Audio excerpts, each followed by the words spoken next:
किसी भी जगह की जो महानता है वो खाली बिल्डिंग से नहीं पता चलती, उसकी काइंडनेस से भी पता चलती है। मेरे ख्याल से एक सबसे सुंदर चीज़ यहाँ की ये भी है कि यहाँ पे जो इतनी बड़ी लेक है वो बिल्कुल साफ है। यहाँ पर चाय पर नहीं, पोहे पर चर्चा होती है। अच्छा लगा आपके साथ समय व्यतीत करके, बस गाड़ी थोड़ा धीरे चलाया करिए।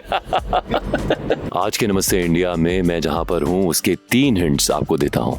हिंट नंबर 1, यहाँ पर चाय पर नहीं, पोहे पर चर्चा होती है। हिंट नंबर 2, यहाँ की मैन मेड लेक कई देशों से भी पुरानी है। और हिंट नंबर 3, यहाँ पर शहर और जंगल एक ही एड्रेस शेयर करते हैं। बताओ बताओ।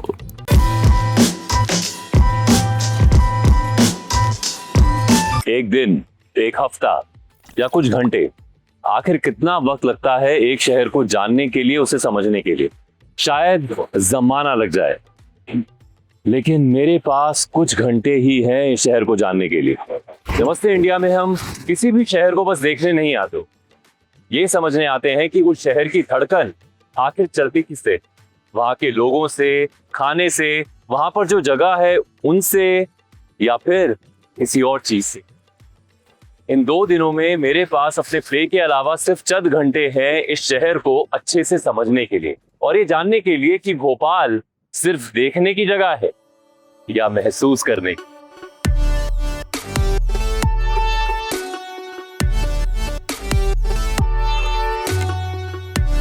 नेशनल पार्क्स आते हैं हम एनिमल्स देखने के लिए। अब आप कहेंगे इसमें नया क्या है? नया है, यहाँ की खास बात यह है कि यहाँ पर रेस्क्यू करके एनिमल्स को लाया जाता है। वो एनिमल्स जो इंजर्ड होते हैं या फिर इलीगल कैप्टिविटी में होते हैं, उनको यहाँ पर लाकर एक नया घर दिया जाता है ना? बहुत अमेजिंग बात। किसी भी जगह की जो महानता है वो खाली बिल्डिंग से नहीं पता चलती, उसकी काइंडनेस से भी पता चलती है, और वो यहाँ पर देखने को मिलती है। अब आगे देखते हैं कौन कौन से जानवर दिखते हैं इंसानों के अलावा। तो कोई ऐसे खास एनिमल को देखने के लिए आते हैं जो यहाँ की कोई अट्रैक्शन हो? टाइगर वगैरह ये ज़्यादा। टाइगर ही। कोई ऐसी बर्ड जो केवल यहीं पर पाई जाती हो? बर्ड्स तो सीजन वगैरह में ज़्यादा दिखती है, ठंड हुआ है। अच्छा, अभी सीजन नहीं है उनका?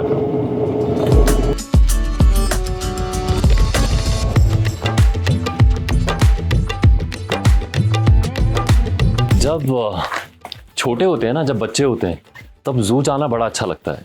अलग अलग तरह के एनिमल्स को देखना, बर्ड्स को देखना एक एक्साइटमेंट लेकर आता है। लेकिन जब धीरे धीरे बड़े होते हैं तो समझ में आता है कि ये सही नहीं है। ऐसा लगता है कि आप बैरिकेड्स लगाकर, केज लगाकर एनिमल्स को उनके अंदर डाल दो। तो अगर हम ये सोचेंगे कि अगर इंसानों को अगर हम बैरिकेड के अंदर डाल दें और एनिमल्स हमें देखने आए तो कैसा लगेगा?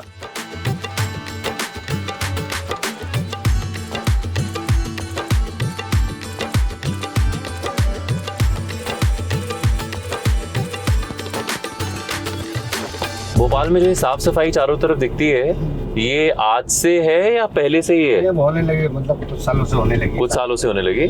अच्छी चीज है ना ये, बढ़िया है। तभी हर जगह इतना सुंदर है। फर्स्ट आता है इंदौर, हाँ, सफाई में, सेकंड नंबर भोपाल। अच्छा, इंदौर हम होकर आए पहले, कुछ दिन पहले वहीं पर थे। हाँ, वाकई बहुत साफ सफाई थी, लेकिन भोपाल भी बहुत सुंदर है। और यहाँ पे ग्रीनरी कितनी है? ग्रीनरी बहुत है, ये बहुत बढ़िया बात है यहाँ की। और मेरे ख्याल से एक सबसे सुंदर चीज यहाँ की ये भी है कि यहाँ पे जो इतनी बड़ी लेक है वो बिल्कुल साफ है। आई थिंक वो एक बहुत ही अमेजिंग चीज यहाँ पे देखने को मिलती है, क्योंकि वाटर बॉडीज स्पेशली इंडिया में हम जहाँ भी जाते हैं वहाँ पर पोल्यूशन होता है, दिखता है, लेकिन यहाँ पर वो चीज़ नहीं दिखती, और ये बहुत अमेजिंग चीज़ है।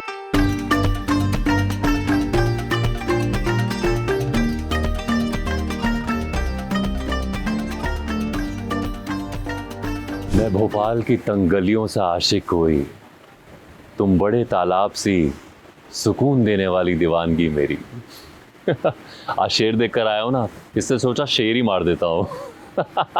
लेकिन ये शेर मेरा लिखा हुआ नहीं है, कहीं पढ़ा था। ये जो जगह है ना, यहाँ पर मैं घंटों बिता सकता हूँ।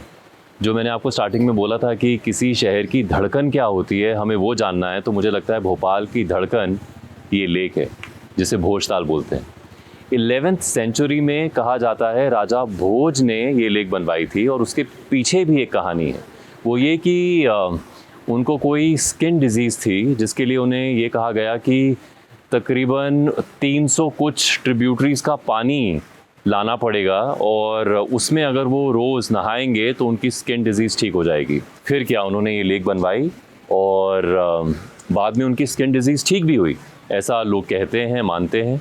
और अपार्ट फ्रॉम दैट मुझे लगता है कि ये एक अमेजिंग इंजीनियरिंग मार्वल है कि इतनी बड़ी लेक जो कहाँ से लेकर कहाँ तक फैली हुई है वो आज भी है। और सारे भोपाल के ही नहीं, मैं कहूँगा कि जो भी यहाँ पर आता है अलग अलग कोनों से, अलग अलग देशों से, उनको ये बताती है कि भोपाल की असली धड़कन ये भोजताल।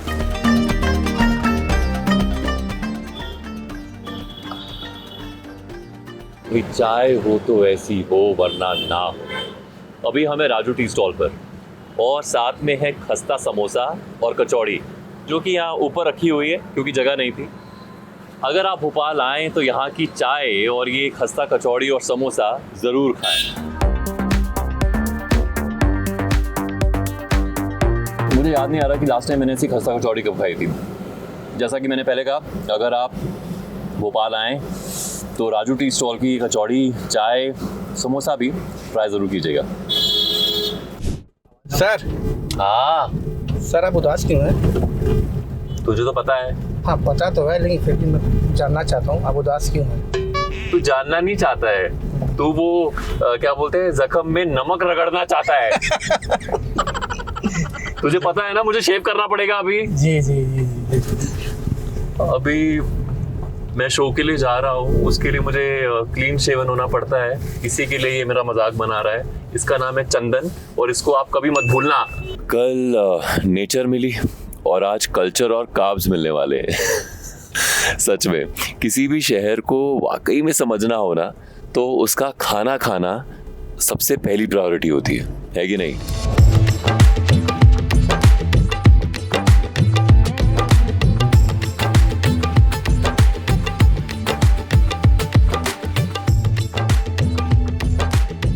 हर शहर को लगता है कि उसके शहर का पोहा बेस्ट है।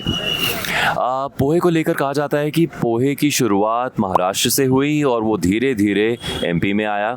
इंदौरी पोहे की चर्चा तो हर किसी ने सुनी है, लेकिन मैंने सुना है कि भोपाल में भी पोहा बहुत खाया जाता है और यहाँ का पोहा वाकई में बहुत अच्छा होता है, ऐसा मैंने सुना है। हम आए हैं ये मामा जी जलेबी वाले के पास, और यहाँ का पोहा अब हम खाने वाले हैं, तो देखते हैं यहाँ का पोहा कैसा है। अरे भैया जलेबी भी लाओ। और ये है मामा जी जलेबी की जलेबी।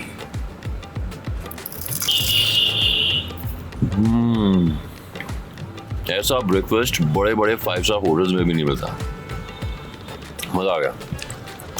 भरतनाट्यम, आप भरतनाट्यम सीखे हुए हैं? सर कल हम लोग मिलने भी आए थे, और सर आपसे मिल नहीं पाए। वाइफ अच्छा। आपसे मिलना चाह रही थी। अच्छा। और सर अभी हम लोगों ने 2 साल से बच्चों को मतलब थिएटर के लिए एक अभियान चलाया है, हाँ। जिसके अंतर्गत हम लोग 2 साल से बच्चों को निःशुल्क थिएटर सिखा रहे हैं। हाँ। और हम लोग ने अभी 1000 नुक्कड़ नाटक भी किए हैं। 1000? Yes sir. करते कैसे हैं? खर्चा कैसे निकालते हैं? IT में जॉब कर रहा था। अच्छा। और सर IT में 9 साल जॉब करी, पर हाँ। जितना मैंने सेविंग कर रखी थी हाँ। मैंने उसे रखा था। और अरे। वाइफ की भी जॉब नहीं थी। हाँ। हम लोगों ने एक रंगाधीश कला मठ, हाँ। मतलब हमारे लिए हर वो थिएटर आर्टिस्ट जो रंग कर्म है वो रंगाधीश है। हमारा नाटक का जो हमारे आर्टिस्ट हैं हाँ। उनके लिए होना चाहिए, क्योंकि कला भी एक मठ के बराबर ही है। अरे बहुत बहुत बढ़िया, मुझे आपका थॉट बहुत अच्छा लगा। मुझे लगता है कि मुझे इसके लिए नीचे आना पड़ेगा और आपको एक हक करना पड़ेगा, क्योंकि आपका थॉट मुझे बहुत अच्छा लगा। आप बहुत पैशनेट इंसान लग रहे हैं मेरे को, और आप बहुत बढ़िया काम कर रहे हैं। बहुत बढ़िया। शेर सिंह जी, ये लेक है तो बहुत बड़ी, लेकिन गहरी भी है क्या? गहरी नहीं, इससे छोटी वाली लेक गहरी है सर। छोटी वाली लेक? जी। वो कहाँ पर है? बाजू में सर, अपने रविंद्र भवन के बाजू में। अच्छा, और आप क्या बता रहे थे, वहाँ पे क्या है? महल। महल है? हाँ, रानी का। लेक के अंदर? लेक के अंदर रानी का महल? जी। आप क्या बता रहे थे? छोटे तालाब की गहराई आज तक कोई नाप नहीं पाया। कोई नाप नहीं पाया। जी। क्यों, मतलब कोशिश की थी? वो कई लोग आए हैं सर, बाहर से भी आए हैं, मतलब आज तक देख नहीं पाए वो। तो ये बोल रहे हैं यहाँ पे जो छोटा तालाब है उसकी गहराई आज तक कोई नाप नहीं पाया है, और वहाँ पर रानी का महल है जो कि डूबा हुआ है। भाई ये तो इंटरेस्टिंग एक चीज़ पता चली है यहाँ के बारे में। अब ये सारी बातें जो छोटे तालाब की निकल के आ रही हैं कि उसमें रानी का महल है, जो कि हो सकता है, लेकिन कोई पारस पत्थर है, वहाँ पे हाथी चला गया था चेन से बंद कर, वो बाहर आया तो सोने की चेन थी। किसी ने बताया कि रानी का हाथ तालाब से बाहर आता था अंग्रेज़ों के समय पर। अब ये सारी बातें सच हैं या झूठ, ये तो मैं नहीं कह सकता, लेकिन रहस्यमय ज़रूर है। लेकिन जैसा कि मैंने कहा कि कुछ बातों को रहस्य रहने देना चाहिए, उसी से कहानियां बनी रहती हैं, है कि नहीं? हर सिटी का एक एरियल व्यू होता है और एक इमोशनल व्यू, और यहाँ पर आकर, मतलब इस टेकरी पर आकर दोनों मिल जाते हैं। वाकई यहाँ पर खड़े होकर पूरा भोपाल दिखाई देता है। बड़ी बड़ी बिल्डिंगें, एयरपोर्ट, सड़कें, ग्रीनरी, और यहाँ की यूनिक आइडेंटिटी वो है यहाँ की लेक्स। सही मायनों पर यहाँ पर आकर पता चलता है कि भोपाल को सिटी ऑफ लेक्स क्यों कहा जाता है, क्योंकि यहाँ पर खड़े होकर अगर आप देखो तो दूर दूर तक पानी ही पानी दिखाई देता है। और इसी टीकरी पर है एक जैन टेम्पल, जहाँ पर मैं पहले भी आया हुआ हूँ 3 साल पहले, लेकिन जब पहली बार आया था तब मुझे इतना सुंदर व्यू नहीं दिखा था जितना इस बार दिखा है। इस मंदिर के लिए मैं ये कहूँगा कि यहाँ पर आने वाले लोगों के लिए ये एक स्पिरिचुअल रिलीजियस जर्नी तो होती ही होगी, लेकिन साथ ही साथ उनके हेल्थ के लिए भी बहुत बेनिफिट होता होगा, क्योंकि टेकरी पर आने के लिए कई सीढ़ियाँ चढ़नी पड़ती हैं, या फिर रोड पर अगर आप चलकर आ रहे हैं तो आपका कार्डियो हो जाता है। तो अच्छी बात तो है कि नहीं?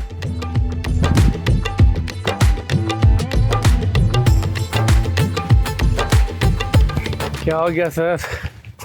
यार पसीने निकल गए यार। अब सर मेरी खुद जाने की इच्छा नहीं हो रही है, पर मैं खुद इच्छा नहीं हो रही, बताता हूँ तेरे को, तेरी इच्छा नहीं। चल। मुझे अपने घर जाना है। मुझे घर जाना है।